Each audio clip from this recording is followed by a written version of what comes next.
Amis du jour, bonjour, c'est Jean-François du Web et la Tortue. Bienvenue dans ce nouvel épisode des Actus de la semaine, le condensé de l'actu social média. C'est parti. Et comme d'habitude, on commence avec Twitter s'il y a des news intéressantes, à savoir que Twitter a coupé l'accès à son API. Alors pour faire simple, vous pouvez utiliser l'API d'un réseau social ou d'une application de manière générale pour pouvoir utiliser leurs services et les intégrer dans votre application. Par exemple, les outils extérieurs tels que Hootsuite, Agorapulse ou encore Swello par exemple utilisent l'API de Twitter pour permettre à leurs utilisateurs de planifier des tweets à l'avance. Mais d'autres outils existent qui permettent en particulier de reprendre un petit peu le système de Twitter pour en faire un service tierce. C'est le cas de Tweetbot et Twitterific qui utilisent l'API de Twitter pour exploiter le service et faire une sorte de Twitter parallèle. Eh bien, l'API de Twitter ayant été coupée, ces outils ne peuvent plus fonctionner et donc ils ont littéralement déclaré que c'était certainement le début de la fin pour leur service. La justification annoncée par Twitter est purement comptable. En fait, il faut savoir que le réseau social subit une énorme perte dans son chiffre d'affaires. C'est un petit peu normal puisque tout est en train d'être refondu. Alors bien sûr, c'est pas très rassurant pour la plateforme, mais on est conscient de ce qui se passe. Tout est en train d'être chamboulé par Elon Musk. Et donc,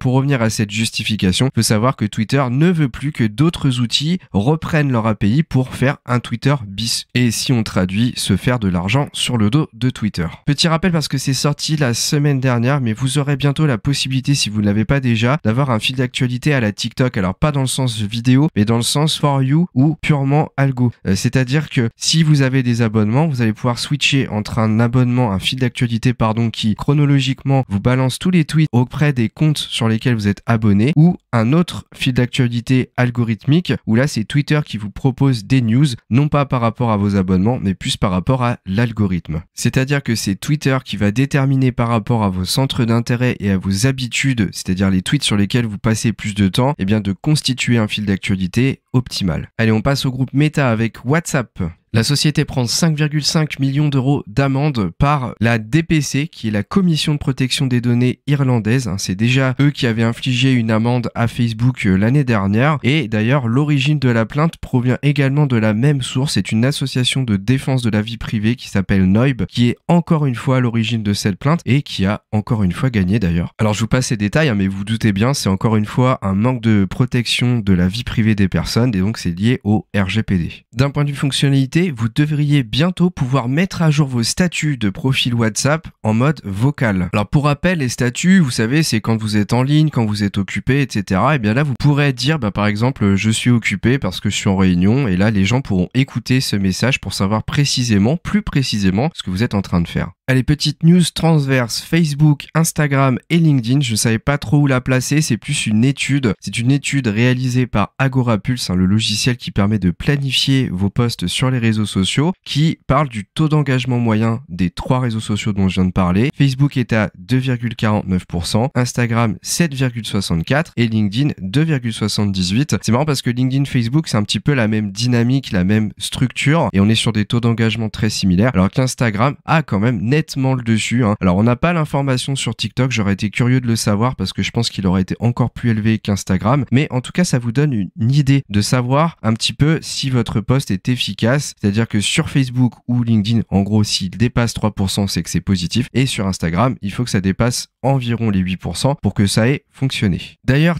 comment calculer votre taux d'engagement ?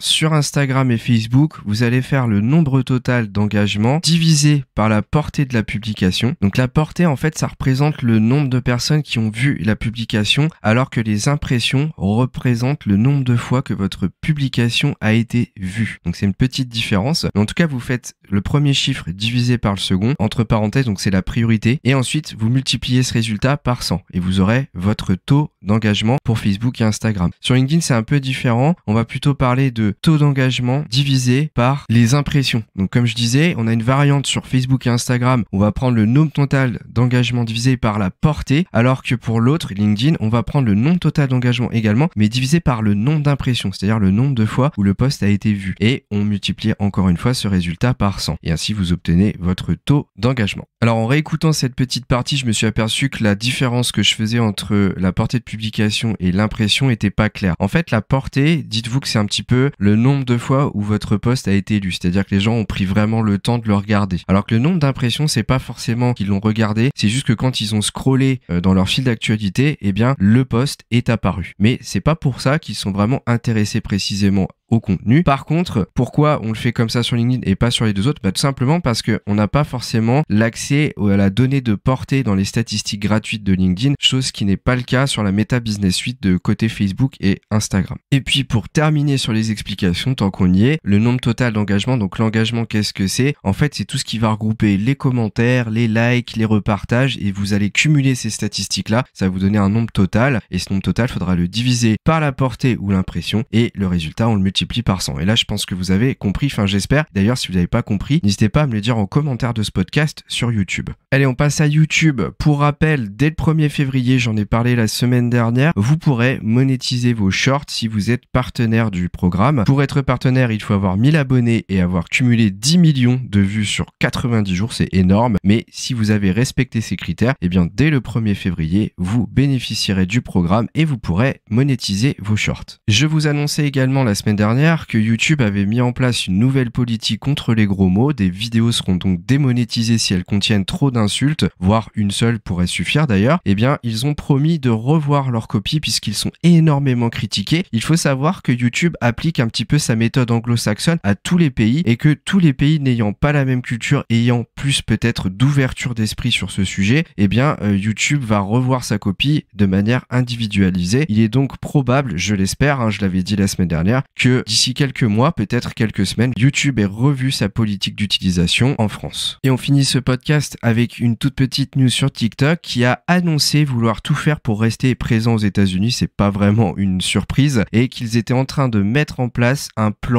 grand plan pour se conformer, je dirais, aux attentes des États-Unis en matière de protection des données personnelles, en espérant que ça soit fait également en Europe, même si finalement, et je suis un peu surpris en dehors de l'amende dont j'ai parlé la semaine dernière, eh bien que l'Europe ne parle pas plus de TikTok comme étant un problème. Peut-être que ça va arriver d'ici quelques semaines, mais déjà je pense que si TikTok se conforme un petit peu aux États-Unis, ce sera déjà un premier pas, à savoir, je le rappelle quand même, que l'Europe est encore plus exigeante en théorie sur la protection des données personnelles. C'est pour ça que j'insiste, je ne comprends pas pourquoi actuellement TikTok n'est pas la cible de la CNIL. Et voilà, on arrive à la fin de ce podcast des actus de la semaine. J'espère que ça vous a plu. Merci d'avance de votre écoute. N'hésitez pas à venir commenter ce podcast, à venir échanger avec moi sur YouTube via les commentaires, à vous abonner si c'est possible. Sachez que sur Spotify, il est possible de s'abonner et d'ailleurs de nous mettre 5 étoiles uniquement sur l'application mobile. Vous ne pourrez pas le faire de votre ordinateur. Je vous souhaite un très bon début de semaine et je vous dis à très vite pour un nouveau podcast du Web et la Tortue.